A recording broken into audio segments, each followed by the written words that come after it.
Yes, we are outside again. Welcome to day 10.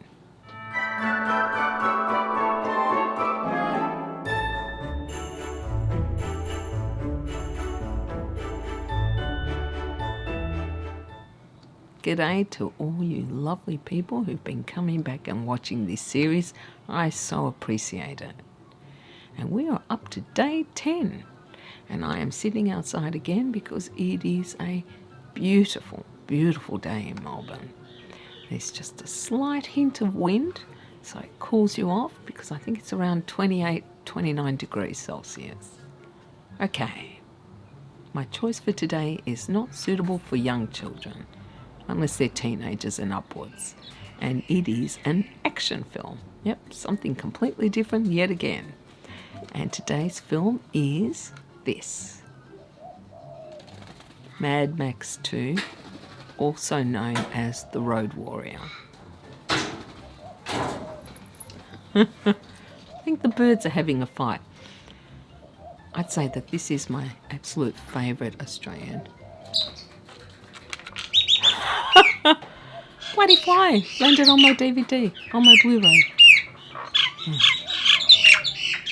Oh, there go all the birds. I'd say this is my absolutely favourite Australian film. I remember when it came out, I just loved it so much. It's actually a sequel. There are 3 films. There's also a 4th one which was recently brought out, Fury Road, which I really love as well. But the first one is Mad Max. This is the 2nd. And there is the 3rd, Welcome to Thunderdome, which has a lot of very quotable lines in it. And even Buffy, one of my favourite TV shows, quotes it. There are not a lot of sequels that actually surpass the original, but this one certainly does that in spades. It is fantastic. And I've seen it described as one of the greatest action movies of all time. It's even topped quite a few lists. It came out in 1981. It is directed by George Miller, and it stars Mel Gibson as the eponymous character Max. It also stars the wonderful Virginia Hay, who Farscape fans may remember as Zan. She was fantastic in that as well. And it also stars Michael Preston and the always interesting and talented actor Bruce Spence, who you will never forget because he's very tall and very gangly, and he's actually extremely funny in this as well. Even though there really isn't much comedy in this film, it is in fact a post-apocalyptic or dystopian film, and in my opinion one of the absolute best of its kind. The story is about a loner, Max, who has been surviving on his wits in this post-apocalyptic world. Very different to the character he portrayed in the first one. I have seen him described as an anti-hero.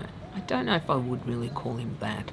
I actually think he is more a reluctant one. In this post-apocalyptic wasteland, he is searching for fuel, which is even more priceless than gold. And he gets drawn into a conflict between 2 other groups. And that is all I am going to say about the actual plot. The dialogue is tight and spare. In fact, there isn't much talking at all. It is obviously mainly an action film.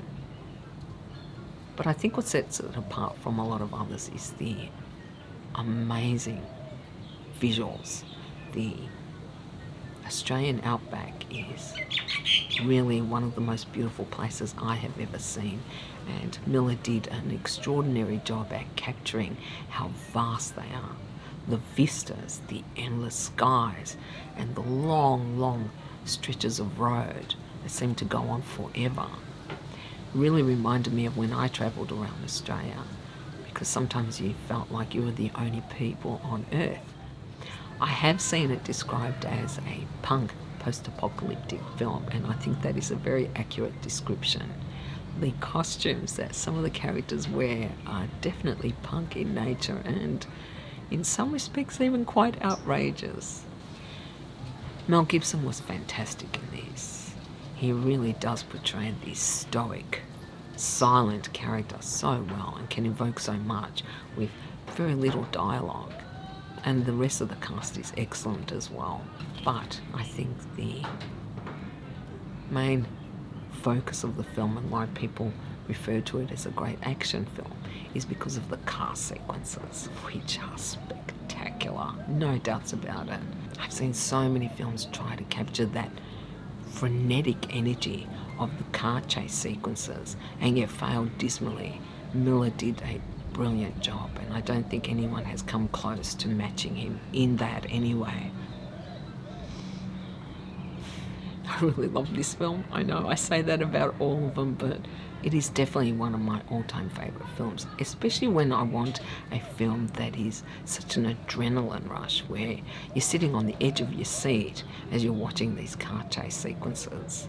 There are quite a few directors that have been influenced by this film, and with good reason. It pretty much set the bar for car chases, for action sequences, and for what a post-apocalyptic landscape looks like. And I know there is some division as to whether Mad Max Fury Road is as good. In my opinion, it is. I absolutely loved it, which surprised me because I was very skeptical when I went to see it. I thought there is no way anyone else could play Mad Max as well as Mel Gibson, but I was wrong. So this is my choice for day 10, Mad Max 2. Let me know what you guys think of it. Have you seen it? Have you heard of it? You know I always like to hear. I hope you all have a beautiful day, and I will see you tomorrow. Bye.